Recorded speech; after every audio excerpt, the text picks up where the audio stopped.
Friends, எப்போதுமே உங்களோட உள்ளே இருக்கிற அந்த உணர்வுகளோட என்றைக்குமே சண்டை போடாதீங்க.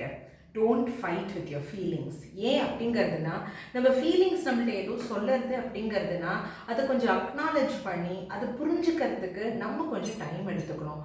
சிலப்போ நம்மளோட இன்னர் கட் ஃபீலிங் வந்து நம்மள்ட்ட ஏதாவது சொல்கிற மாதிரி இருக்கும். அது நம்மளோட விருப்பத்துக்கு மாறுதலாக கூட இருக்கலாம். ஸோ அந்த மாறுதலாக இருக்கும்போது நம்மளுக்கு வந்து அதெல்லாம் ஒன்றும் கிடையாது அப்படிங்கிறது நம்ம வந்து அதை வந்து டிஸ்கவுண்ட் பண்ணிட்டு நம்ம அதை பார்க்கக்கூடாது.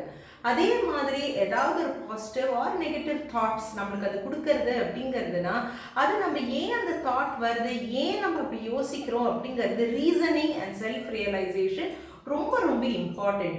இதுதான் எல்லா சிச்சுவேஷனுக்கும் லைஃப்பில் ஃபஸ்ட்டு ஸ்டெப்பே நீங்கள் பார்த்தீங்கன்னா டு அக்னாலஜ் யுவர் ஃபீலிங்ஸ் தான். ஸோ என்றைக்குமே don't fight with your feelings. அதை அக்செப்ட் பண்ணிக்கோங்க, அதை அக்னாலஜ் பண்ணிக்கோங்க, அது ஏன் அந்த ஃபீலிங்ஸ் வருதுன்னு புரிஞ்சுக்கோங்க. அப்போ தான் உங்களுக்கு கரெக்டான சொல்யூஷன்ஸ் கிடைக்கும். அந்த சொல்யூஷன்ஸ் உங்களுக்கு லாபகரமாக இருக்கும். நீங்களும் ட்ரை பண்ணி பாருங்கள்.